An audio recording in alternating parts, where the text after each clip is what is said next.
ஒரு ஆன்மீகத்தை தன்னோட வாழ்வியலில் ஏற்படுற நன்மை தீமைக்கு தீர்வு தரும் நபர் தான் ஆன்மீகவாதி. தீர்வு தரும் இடம் தான். எனக்கு இதுக்கு ஒரு தீர்வு தேவை அப்படின்னாக்கா, இப்போ நீ கோயிலுக்கு போனா அங்கே என்ன ஆகும் அப்படின்னாக்கா, அந்த இடத்துல இருக்கும் போது உன்னோட மனதுங்கிறது ஒருநிலைப்படும். நீ எடுக்கிற முடிவுங்கிறது தெளிவாக இருக்கும். உன்னோட எண்ணங்கிறது தெளிவாக இருக்கும். நமக்கு தோன்ற ஒரு விஷயத்தை நம்ம செஞ்சோம்னா நமக்கு ஒரு தெளிவான புரிதல் இருக்கும். அடுத்து நம்ம செய்யற காரியம் சிறப்பா இருக்கும். இதுக்கு தான் கோயிலுக்கு போனா பிரச்சனைக்கு தீர்வு கிடைக்காது. பிரச்சனைக்கு உண்டான திறவுகள் அங்கே இருக்கு. நம்ம பார்க்குற ட்ரெண்டிங் தெய்வம் எது இருக்கு அப்படின்னு போயிட்டு கோயில போய் நிற்கிறது, எனக்கு ஒரு தீர்வு வேணும் போய் நிற்கிறது, இதுதான் மூட நம்பிக்கை. ஒரு நாளில் பண வரவு, ஒரு நாளில் உங்கள் பிரச்சனைக்கு தீர்வு, இந்த மாதிரியான விஷயத்தை பார்க்கும்போது அறிவு என்ன சொல்லும், இங்கே போ. அவனோட அறிவு அதுதான், இங்கே போ, உடனே என்ன நடக்கும், உடனே. அப்போ நீ அங்கே போய் அங்கே விழுந்தோன்னா, அந்த ஸ்கேம்ல போய் விழுந்தோன்னா அது என்ன ஆகும்? அப்படி ஒரு விஷயமே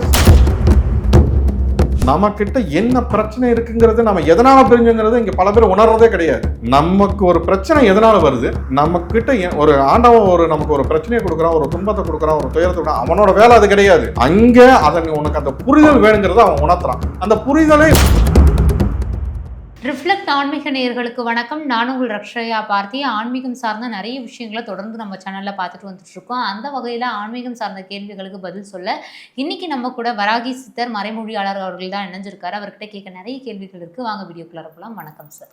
ஆன்மீக நாடு அனைத்து அன்பர்களுக்கு வராகி ஆசைப்பட வணக்கமா. இப்போ இந்த ஆன்மீகம் அப்படின்னு எடுத்துக்கும்பொழுது எனக்கு இருக்கக்கூடிய ஒரு முக்கியமான விஷயம், என்னை தாண்டி பல பேருக்குமே இருக்கக்கூடிய ஒரு கேள்வி என்ன அப்படின்னு பார்த்தீங்கன்னா, ஆன்மீகம் வெர்சஸ் இந்த மூட நம்பிக்கை, இது எந்த இடத்துல வரம்பு மீறுது? இப்போது ஆன்மீகம் மூட நம்பிக்கை இருக்கா அப்படின்னு பார்த்தாக்கா, இப்போது இன்றைக்கி மூட நம்பிக்கைன்னு சொல்லிட்டு தான், ஆன்மீகத்தை மூட நம்பிக்கைன்னு சொல்லிட்டு தான் இங்கே பலரும் சொல்லிகிட்டு இருக்காங்க. இப்போது ஏன் மூட நம்பிக்கை சொல்கிறாங்க அப்படின்னாக்கா, ஒரு சில விஷயத்தை எக்ஸ்ட்ரீம் லெவலுக்கு, இல்லை அவங்கள முட்டாளாக்கிறதுக்கு உண்டானதோ, இல்லை அவங்கள வேறொரு உலகத்துக்கு அப்படி கூட்டிகிட்டு போகும்போதோ, இந்த மாதிரியான ஒரு சில விஷயத்தை பார்க்கும்போது சில முற்போக்குவாதிகள்னு கூட நம்ம சொல்லலாம். அவங்க என்ன சொல்கிறாங்க, இது மூட நம்பிக்கை, இது இது ஒரு ரொம்ப பிற்போக்குத்தனமாக இருக்குது, இது நீங்கள் பண்ணுறது சரியில்லை அப்படின்னு சொல்கிறாங்க. அதுக்காண்டி நம்ம எல்லாமே பண்ணுறது சரி, ஒரு ஆன்மீகவாதியாக இருந்தாலும் சரி, ஒரு மாந்திரிகவாதியாக இருந்தாலும் சரி, எல்லாமே நம்ம சரின்னு வாதிக்கிட முடியாது. எல்லா பக்கமும் நிறைகுறை இருக்க தான் செய்யுது. இப்போது இதில் மூட நம்பிக்கை இருக்கா, இல்லை ஒரு சிலரோட மூட நம்பிக்கையை தான் நான் இங்கே ஆன்மீகவாதிகளும் சரி, மாந்திரிகவாதிகளும் சரி, இந்த இதில் இருக்கிறவங்க சரி பயன்படுத்திக்கிறாங்க. இன்றைக்கி ஒரு சில பேர் அந்த மூட நம்பிக்கையை விதைத்து அது மூலமாக சில அறுவடைகள் பண்ணுறவங்க இருக்க தான் செய்கிறாங்க. இப்போ இன்றைக்கி அதான் நம்மளோட கலாச்சாரத்தை அப்படி ஆக்கிட்டாங்க.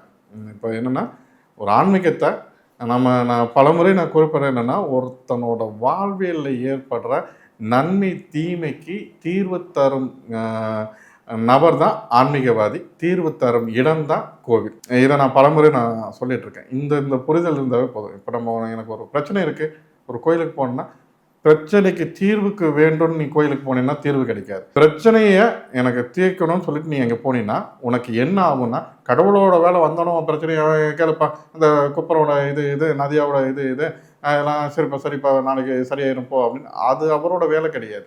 நீ அங்கே போனால் என்ன ஆகும் அப்படின்னாக்கா, ஒரு கோயிலுக்கு இப்போ பல பேரும் சொல்கிறது என்னென்னா, கோயிலுக்கு போனால் அமைதியாக இருக்குது, மன அமைதியாக இருக்குது, வீட்டுக்கு வந்தால் பழையபடி பிரச்சனை. நீ கோயிலுக்கு போய் வேண்டிட்டு எனக்கு இது நகையை கொடு, எனக்கு பணத்தை கொடு, இல்லை இவனை சேர்த்து வை, இல்லை இவனை பிரித்து விடு, நீ இவனை அழிச்சிரு அப்படின்னு நீ சொல்லிட்டு வீட்டுக்கு வந்தாக்கா எப்பவும் போல தான் உன் புத்தி இருக்கும், எப்பவும் போல உன் பிரச்சனை இருந்துகிட்டே இருக்கும். எதுக்கு அங்கே போகலாம் அப்படின்னாக்கா, இப்போ எனக்கு ஒரு பிரச்சனை இருக்குது, இல்லை ஒருத்தனால எனக்கு இன்னல்கள் இருந்துகிட்டே இருக்குது, இல்லை எனக்கு இந்த மாதிரியான தொந்தரவுகள் இருந்துகிட்டே இருக்குது, எனக்கு இதுக்கு ஒரு தீர்வு தேவை அப்படின்னாக்கா, இப்போ நீ கோயிலுக்கு போனால் அங்கே என்ன ஆகும் அப்படின்னாக்கா, அந்த இடத்துல இருக்கும் போது உன்னோட மனதுங்கிறது ஒருநிலைப்படும். நீ எடுக்கிற முடிவுங்கிறது தெளிவாக இருக்கும். உன்னோட எண்ணங்கிறது தெளிவாக இருக்கும். இப்போ கோயிலுக்கு போகும்போது நம்மளோட எண்ண அலைங்கிறது ரொம்ப தெளிவாக இருக்கும். நம்ம எடுக்கிற முடிவுங்கிறது தெளிவாக இருக்கும். நம்மளோட எண்ணங்களும் ரொம்ப தெளிவாக இருக்கும். அப்போ அதுக்காகத்தான் அங்கே போகும்போது அங்கே போய் நம்ம இருந்து நமக்கு தோன்ற ஒரு விஷயத்தை நம்ம செஞ்சோன்னா நமக்கு ஒரு தெளிவான புரிதல் இருக்கும். அடுத்து நம்ம செய்கிற காரியம் சிறப்பாக இருக்கும். இதுக்கு தான் கோயிலுக்கு போனால் பிரச்சனைக்கு தீர்வு கிடைக்காது. பிரச்சனைக்கு உண்டான திறவுகள் அங்கே இருக்கு. அப்போ அதை நம்ம புரிஞ்சுக்கணும். இதை நம்ம இந்த விஷயத்த பேசினாவே ஒரு மணிக்கணக்காக பேசலாம். அப்போ பிரச்சனைன்னு நீ கோயிலுக்கு போனீங்கன்னா அந்த பிரச்சனைக்கான திறவுகோல் அங்கே இருக்குது, அதை பயன்படுத்தி உன் பிரச்சனையை தீர்த்துக்க. இவ்வளோதான். நான் போயிட்டு இங்கே பல பேர் நான் அந்த கோயிலுக்கு போனேன், விளக்கு போட்டேன், அந்த எண்ணெயில் போட்டேன், இந்த எண்ணெயில் போட்டேன், எனக்கு பிரச்சனைக்கு தீர்வு கிடைக்குன்னா அது உன்னோட முட்டாள்தனம், மூடத்தனம். இப்போ இதுக்குள்ளே வரல. இப்போது இந்த ஆன்மீக பேரில் மூடத்தனத்தை வளர்க்குறாங்களா அப்படின்னாக்கா சிலர் பண்ணிக்கிட்டு தான் இருக்காங்க. அதுக்கான விளக்கத்தை தான் நான் இப்போ மற்றவங்க பேசுகிற இதுக்கும் மற்றவங்க சொல்லிக்கிட்டு இருக்க கருத்துக்கும் பல விதங்களில் நான் முரண்பட்டு இப்படி தான் இருக்குது, இதை பண்ணு இப்படி பண்ணு அப்படின்னு நான் சொல்லியிருக்கேன். மாந்திரிகம் பண்ணி நீ இப்படி தான் உன்னோட விஷயத்தை சரி பண்ணிக்கலாம், இல்லை மாந்திரிகம் பண்ணால் தான் அந்த இதெல்லாம் மாறிடும், அப்படி எந்த ஒரு விஷயத்தையும் யாருக்கிட்டையும் நம்ம கன்வே பண்ணல. நம்ம ராவாக தான் பேசுகிறோம், நீங்களும் ராவாக தான் நீங்கள் இது பண்ணுறீங்க. நம்ம அதுக்காக நம்ம இந்த ஜிகிடத்திட்ட வேலையெல்லாம் பண்ண ஒரு விஷயம் இதுதான், இதை நீ பண்ணுனா இதுக்கு உண்டான தீர்வு கிடைக்கும். இப்போ நம்ம என்ன எதை நம்ம கொண்டே சேர்க்குறோம், ஒரு நீங்கள் ஒன்று இன்னைக்கு சாமி கும்பிட்ற வழக்கத்தையே பலர் விட்டாங்க. பல குடும்பத்தில் பலரும் வந்து தனக்கு எப்போ பிரச்சனை, இதுதான் மூட நம்பிக்கை. என்னன்னா தனக்கு எப்போ ஒரு பிரச்சனை வருதோ, தனக்கு எப்போ ஒரு துக்கம் நடக்குதோ, தனக்கு எப்போ ஒருத்தன் துயரம் கொடுக்குறான், இல்லைன்னா ஏமாத்திட்டான், எப்போ ஒரு இது நடக்குதோ, இன்சிடென்ட் நடக்குதோ, அப்போ தான் ஏடா தேடி பார்த்தாக்கா நமக்கு ஒரு அடியாள் வேணும், நம்ம பிரச்சனைக்கு ஒரு தீர்வு வேணும், அப்போ போடா எந்திர கோயில் இருக்குது, அப்போ இன்ஸ்டாகிராமில் பார்க்குற ட்ரெண்டிங் தெய்வம் எது இருக்குது அப்படின்னு போயிட்டு அப்போ போயிட்டு கோயிலில் போய் நிற்கிறது, எனக்கு ஒரு தீர்வு வேணும்னு போய் நிற்கிறது. இதுதான் மூட நம்பிக்கை. இந்த மாதிரி அப்போ அதுக்கு இப்போ எனக்கு ஒரு இன்சிடென்ட் நான் சொல்கிறேன், இந்த நோய் தீரணும், இல்லைன்னா ஒரு உறவு பிரிஞ்சிருச்சுங்கிறது, இல்லை எனக்கு கடன் பிரச்சனை தீரணும், எனக்கு பண உறவு, இந்த மாதிரியான ஒரு சில பிரச்சனைக்கு என்னன்னா இப்போ இருக்குது. அப்போது இங்கே என்னென்னா எதை தின்னா பித்தம் தெரியும் அப்படிங்கிற கணக்கில் இருக்கவன் என்ன பண்ணுவான், அவனோட மைண்ட் என்ன சொல்லுவோம், உடனடி தீர்வு வேணும். அப்போ உடனடி தீர்வுனா அப்போ அங்கே ஒரு என்ன விஷயம் இருக்குன்னாக்கா, அதாவது ஒரு நாளில் வசியம், ஒரு நாளில் பண வரவு, ஒரு நாளில் உங்கள் பிரச்சனைக்கு தீர்வு, இந்த மாதிரியான விஷயத்தை பார்க்கும்போது அறிவு என்ன சொல்லணும், இங்கே போ. அவனோட அறிவு அதை தான், இங்கே போ, உடனே என்ன நடக்கும், உடனே சொன்னான். அப்போ நீ அங்கே போய் அங்கே விழுந்தோன்னா, அந்த ஸ்கேமில் போய் விழுந்தோன்னா அது என்ன ஆகும், அப்படி ஒரு விஷயமே சாத்தியமே கிடையாது. நான் இதை பல முறை படித்து சொல்லிட்டேன். நீ போய் நான் கல்லை கட்டிட்டு தான் தலைகளை போய் நான் குதிப்பேன் அப்படின்னாக்கா அதுக்கு யார் என்ன பண்ண முடியும், அது உன்னோட பாட்டு. பல முறை நான் படித்து சொல்கிறேன், ஒரு விஷயம் நமக்கு நடக்கணும், ஒரு காரியம் நமக்கு நடக்கணும்னா பொறுமை மிக அவசியம். அதுக்கான காலக்கெடுங்கிறது கண்டிப்பாக அது நம்ம கொடுக்கணும். இது எதுவுமே பண்ணல. இப்போ மூட நம்பிக்கைன்னு இதை பேச போனால் இதுக்குள்ளே நான் டாபிக் நிறைய இருக்குது. இப்போ நான் ஒருத்தருக்கு ஒரு காரியத்துக்காக நான் செஞ்சு கொடுக்குறேன், நான் இதை சொல்லி முடிச்சோன்னா நீங்கள் உங்களோட கருத்தை பதிவு பண்ணுங்கள், எனக்கு குறை இருந்தால் கூட நீங்கள் சொல்லுங்கள். இப்போ என்ன பண்ணுறாங்கன்னா அவங்களோட தேவை என்னவா இருக்கும், மூட நம்பிக்கை. இப்போ இவங்களோட அறிவை பயன்படுத்த வேண்டிய இடத்துல பயன்படுத்துறது இல்லை. அதுதான் மூட நம்பிக்கையும் ஒரு முதல் விதையாக இருக்குது. இப்போது ஒருத்தருக்கு ஒரு காரியத்துக்கு வசியத்துக்கு உண்டான ஒரு வேலையை நம்ம செஞ்சு கொடுத்துட்டு ஒரு 11 நாள் விரதம் இருங்க, இப்படி இருங்க, இதுதான் கட்டுப்பாடு அப்படின்னு நம்ம சொல்கிறோம். இவங்க ஒரு 11 நாளில் இப்போ இடையில சனிக்கிழமை வந்துருச்சுன்னா, சாமி நாளைக்கு பார்ட்டிக்கு போகலாமா, நீங்கள் ஞாயிற்றுக்கிழமைன்னு ஒரு நாள் வந்துருச்சுன்னா சனிக்கிழமையே நமக்கு ஒரு 100 ஃபோன் வந்துடும். என்ன அப்படின்னாக்கா, நாளைக்கு சிக்கன் சமைக்கலாமா, இல்லை அதில் நான் ஒரு துண்டு சாப்பிட்லாமா, நான் இப்படி பண்ணலாமா, அப்படி பண்ணலாமா, இதுக்காகவே இங்கே பல பேர் கூப்பிட்றாங்க. அப்போ இவங்களோட மனநிலை இவங்களுக்கு பிரச்சனைக்கு தீர்வு தேரல. அப்போ நம்ம யாருக்கு சாமிக்கிட்ட கூட நம்ம யோகிதமாக இருக்கிறதுக்கு விரும்பலை. இப்போது இந்த மாதிரி பல விஷயங்கள் பண்ணிட்டு அப்புறம் அது மூட நம்பிக்கை இவங்க வந்து மூட நம்பிக்கை வச்சு மூட நம்பிக்கை ஒரு சிலர் செய்கிறாங்க. அந்த இடத்துல உன்னோட அறிவை பயன்படுத்தி, எதுக்கு உனக்கு 6ஆம் அறிவு இருக்குது, அந்த அறிவை பயன்படுத்து. இப்போது ஆன்மீகங்கிறது என்ன, ஒரு மனதுக்கு அமைதி தரும் ஒரு விஷயம்தான். அதுவே பயம் வந்தால் அதுதான் ஸ்கேம்ங்கிறது.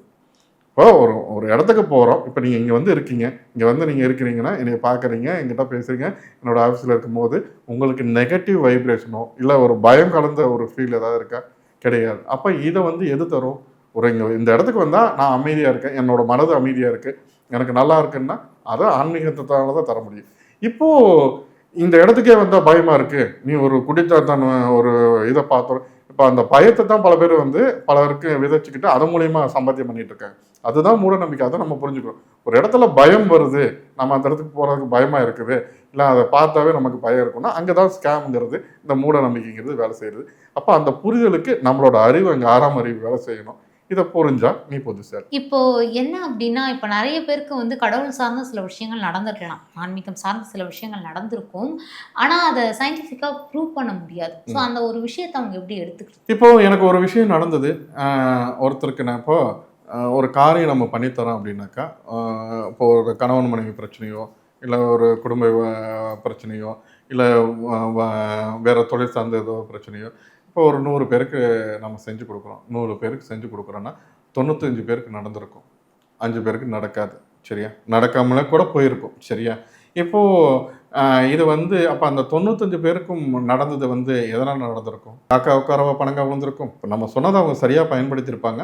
அவங்களுக்கான அந்த பக்திங்கிறது அந்த ரொம்ப நிறைஞ்சிருந்திருக்கும். அவங்க சரணாகதி ஆகியிருப்பாங்க. அந்த நிலை போகும்போது அவங்களுக்கான அந்த காரியங்கிறது சித்தியாகும். நம்ம சொல்கிறத சரியாக பண்ணும்போது அவங்களுக்கு உண்டான காரிய சித்திங்கிறது ஈஸியாக நடக்கும். இப்போ 5 பேருக்கு ஏன் நடக்கலை அப்படின்னாக்கா, உடனே அவன் சரியாக செய்யலையாங்கிறது கிடையாது. எல்லாமே இங்கே கர்மா சார்ந்த ஊழ்வினை சார்ந்து தானே. நான் பலமுறை சொல்கிறது என்ன, நீ நேற்று தான் ஒரு அழிவுக்கு உண்டான வேலையை நீ செஞ்சுட்டு இன்னைக்கு வந்து அதுக்கு உண்டான ஒரு பலன் ஐயோ கிடைச்சிருமோன்னு அந்த பயத்தில் வந்து ஒரு காரியத்தை செஞ்சாக்கா, எப்போவுமே இந்த உப்பு தின்னவன் தண்ணி கொடுக்கணும் அப்படிங்கிறது இந்த ஒரு பழமொழி. அது சொன்னது அது வேற ஒரு காரணத்துக்காக. உப்பு தின்னவன் தண்ணியை குடிக்கணுங்கிற மாதிரி நீ பண்ண இப்போது இன்னொரு உதாரணம் சொல்லலாம். கடவுளில் சுப்பீரியர் பவர் சிவன்கிறாங்க. சிவன் வந்து எதுக்கு பிச்சை எடுத்தான்? சிவன் வந்து இப்போ மிகப்பெரிய கடவுள், எல்லாத்துக்கும் சுப்பீரியர் பவர் சிவன்கிறாங்க. சிவன் வந்து பிச்சை எடுத்த வரலாறு இருக்கு இல்லையா? அப்போ எதுக்கு வந்து சிவன் வந்து நான் கடவுள், நான் எதுக்கடா பிச்சை எடுக்கணும், என் வாழ்க்கை தலையெழுத்தை மாற்ற முடியும்னு அவர் போய் நின்னாரு. அப்போ நம்ம ஒரு விஷயத்த ஒரு வினையை விதைச்சோம்னா அதுக்கு உண்டான விளைவை நம்ம சந்திக்கணும். நம்ம இங்கே பல பேர் என்ன நினச்சிக்கிறாங்க, இப்போ ஒரு கணவன் மனைவி பிரிஞ்சுறாங்கன்னு வச்சுக்கோங்களேன், ஒரு உறவுல ஒரு விரிசல் வருது, இல்லை ஒரு கணவன் மனைவி பிரிஞ்சிடுறாங்க அப்படின்னாக்கா, இவங்க என்ன பண்ணாங்க, இப்போ நம்ம ஒரு விஷயத்தை சேர்த்து வைக்கிறோம். இல்லைன்னா இப்போ யதார்த்தமாக ஒரு சேலத்தில் ஒரு அந்த அம்மாவோட ஒரு பிரச்சனைக்காக என்கிட்ட வராங்க. அவங்களுக்கு உண்டான நான் என்ன சொல்கிறேன், நான் சொல்லேன் அந்த அம்மா கிட்ட நான் வேலையை செய்ய மாட்டேன்னு சொல்லிட்டேன். அதுக்கப்புறம் கெஞ்சுது, அதோட ஆக்டிவிட்டிஸ் ஒரு சில எனக்கு இது பிடிக்கல, நான் இல்லாமல் நான் செய்ய மாட்டேன். அப்புறம் ரொம்ப இது பண்ணி கேட்குது, எனக்கு இதை செஞ்சு கொடுங்கங்குது. அதுக்கப்புறம் நான் சொல்கிறேன், அப்போ நான் அதுக்கிட்ட நான் என்ன சொல்கிற ஒரே ஒரு கருத்து, இது ஆண் பெண் பேதத்துக்காக நம்ம சொல்ல, இதையும் சில பேர் வந்து மூடத்தனமாக எடுத்துக்கிறாங்க. என்னன்னா இங்கே பிரச்சனையே என்னன்னா உன்னோட வாய்தாமா. பிரச்சனை என்னன்னா நீ கொஞ்சம் வாயக்குறை, நேர காலங்கள் பிரச்சனையாக இருக்குது, கொஞ்சம் அமைதியாக போ அப்படின்னு நான் சொல்கிறேன். இது என்ன ஆகுதுன்னா, ஒரு 3 நாளில் சம்மந்தப்பட்ட கணவனானவன் இந்த பொண்ணுகிட்ட பேசுகிறான், எப்படி இருக்க என்ன இருக்குன்னு. இவங்களுக்குள்ள என்ன பிரச்சனை அப்படின்னாக்கா, ஒரு அஃபேர்னால பிரச்சனைன்னு இந்த பொண்ணு நினச்சிக்கிச்சு. பிரிஞ்சு போனவன் 3ஆவது நாள் பேசுகிறான். 3ஆவது நாள் பேசினோன்னே என்ன ஆகுதுன்னா, இந்த பொண்ணு என்ன பண்ணுதுன்னா, அந்த இப்போ தான் புருஷன் தங்கிட்ட பேசிட்டான், இனி நம்மக்கிட்ட வந்துடுவான் அப்படிங்கிற அந்த நம்பிக்கை வந்துச்சு. இது என்ன பண்ணுது அப்படின்னாக்கா, அந்த அஃபேர்னு சொன்னது அதை நம்ம எதையுமே நம்ம இங்கே யாருக்குமே புரிதல் இல்லாமலே இருக்குது. அப்போது அந்த பொண்ணுக்கிட்ட கூப்பிட்டு, நீ என் புருஷன் கூட நீ பேசுனீங்கன்னா உன்னை அப்படி பண்ண ஒரு தேவையில்லாமல் கன்வர்சேஷன் வச்சு அதை பெரிய இதானோடனே அவன் என்ன பண்ணுறான், அந்த பொண்ணு சைடு ஸ்டாண்ட் எடுக்கிறான். என்னென்னா, நீ எங்களுக்குள்ள அந்த தப்பான ரிலேஷன்ஷிப்பே இல்லை, நீ தேவையில்லாமல் அவளை எதுக்கு பண்ண, நீ எனக்கு தேவையே இல்லைன்னு சொல்லிட்டு ஒதுங்கிட்டான். அடுத்த நாள் கூப்பிட்டு என்கிட்ட கதறது, நான் உங்கள்கிட்ட என்ன சொன்னேன், அமைதியாரு பொறுமையாருன்னு. அப்போது இங்கே என்ன பிரச்சனை அப்படின்னா, நம்மக்கிட்ட என்ன பிரச்சனை இருக்குங்கிறது நம்ம எதனால் பிரிஞ்சுங்கிறது இங்கே பல பேர் உணர்றதே கிடையாது. நமக்கு ஒரு பிரச்சனை எதனால் வருது, நம்மக்கிட்ட ஒரு ஆண்டவன் நமக்கு ஒரு பிரச்சனையை கொடுக்குறான், ஒரு துன்பத்தை கொடுக்குறான், ஒரு துயரத்தை கொடுக்குறான், அவனோட வேலை அது கிடையாது. அங்கே உனக்கு அந்த புரிதல் வேணுங்கிறத அவன் உணர்த்துறான். அந்த புரிதலே வரமாட்டேங்குது. இதனால தான் நமக்கு பிரச்சனை பிரிஞ்சோம், இதனால தான் நம்ம குடும்பம் அழிஞ்சது, இதனால தான் நமக்கு ஒரு அந்த பிரிவு வந்ததுங்கிறது இது யாருமே புரிஞ்சுக்கிறதே கிடையாது. அதை புரிஞ்சுக்கிறதுக்கு தான் உங்களுக்கு அந்த காலக்கெடுவோ அவங்களுக்கு உண்டான அந்த விஷயமா, அந்த புரிதலே இல்லாமல் நீ மறுபடியும் சேர்ந்து வாழ்ந்தீங்கன்னா எப்படி இருப்பேன்னா, 10வது நாள் நான் மறுபடியும் சண்டை போட்டேன். நான் தான் சொல்லேன், விளக்கம் சொல்லி வாழும் வாழ்க்கைங்கிறது விளங்காது. அதே மாதிரி இந்த புரிதல் இல்லாது என்னைக்குமே உங்களோட வாழ்க்கையில் ஒரு மாற்றத்தையே கொடுக்காது. அப்போ இங்கே பிரச்சனை யார், உங்ககிட்ட தான். புரிஞ்சு நடந்தீங்கன்னா உங்களோட வாழ்க்கை நல்லா இருக்கும். இப்போ எனக்கு அடுத்த இருக்கக்கூடிய ஒரு கருத்து வந்து என்னை தாண்டி நிறைய பேருக்கு வந்து கனெக்ட் ஆகும் அப்படின்னு நினைக்கிறேன். நிறைய பேருக்கு இந்த ஆன்மீகம் மேலே வந்து முழுமையான நம்பிக்கை இருக்காது. பட் நம்ம கோயிலுக்கு போகும்போதும் சரி, ஆன்மீகம் சார்ந்த ஒரு சில விஷயங்களை பார்க்கும்போதும் சரி, அது பார்க்கும்போது வியப்பாக இருக்கும், அது அவங்களுக்கு மன ஆறுதல் வந்து தரும். ஆனால் இந்த மூடநம்பிக்கையான சில விஷயங்களை வந்து எடுத்துக்க முடியாது அவங்களால. ஸோ அவங்களுக்கு அதனால் வந்து அவங்களுக்கு ஆன்மீகம் இல்லைன்னு நம்ம எடுத்துக்க முடியாது, அவங்களுக்கு ஆன்மீகம் சார்ந்த எந்த ஒரு விஷயமும் இல்லைன்னு எடுத்துக்க முடியாது. ஆனால் ஆன்மீகத்தில் சில விஷயங்களை நம்ப மாட்டாங்க. இப்படிப்பட்டவங்களை நீங்கள் எப்படி பார்க்குறீங்க? இல்லை நம்ப மாட்டாங்கன்னா மூட நம்பிக்கைகள் சார்ந்த சில விஷயங்களை நம்ப மாட்டாங்க. இல்லை நம்ம அதை இப்போ அவங்க என்னங்க நாத்தையும் பேசுகிறோன்னா அவங்க என்னங்க சொல்லணும் நம்ப மாட்டான்ட்டு. நானே அந்த விஷயத்தை தானே வச்சுட்டு இருக்கேன். இது மூட நம்பிக்கையா, இது உனக்கு பிடிக்கல, இது செய்யாதன்னு தானே சொல்கிறேன். கடவுள் இருக்கா இல்லையா அப்படின்னா, கடவுளுங்கிற ஒருத்தர் இருக்கா, நம்மளை வழி நடத்துறதுக்கு உண்டான ஒரு விஷயம் இருக்கான்னா இருக்குது. அதில் நான் மாற்றுக்கிறது எனக்கு கிடையாது. அதை சார்ந்து அதை வச்சுக்கிட்டு நீ இதை பண்ணாதான் உனக்கு சரியாகும், இல்லை இதை பண்ணாதான் உனக்கான பிரச்சனைக்கு தீர்வு கிடைக்கும், நீ வந்து இங்கே மொட்டை போட்டால் தான் உனக்கான தீர்வு கிடைக்கும், இங்கே நீங்கள் விரல வெட்டிக்கிட்டால் தான் உனக்கான பிரச்சனைக்கு தீர்வு கிடைக்கும், இல்லை நாக்கா அறுத்தா தான் உன்னோட தலைவன் அரசியலில் ஜெயிப்பான் அப்படின்னு அந்த முட்டாள்தனத்தில் நம்ம வளர்க்கல. நம்ம என்ன சொல்கிறோம், உனக்கு ஒரு எக்ஸ்ட்ரா ஒரு பவர் தேவை. அந்த பவர் வேணும் அப்படின்னாக்கா ஒரு தெய்வத்தோட இங்கே பஞ்சபூதங்கிறது தாங்க கடவுள். நீ காலையில் எல்லாரும் நீ இங்கே கடவுளை போய் நீ வீட்டில் சாமி ரூமில் ஒரு விளக்கேற்றணும் கூட அவசியம் இல்லை. நீ காலையில் எழுந்திரிச்சு காலையில் எழுந்திரிச்சு நீ வெளியில் வந்துட்டு சூரியனை பார்த்து ஒரு நமஸ்காரம் பண்ணிட்டு போ.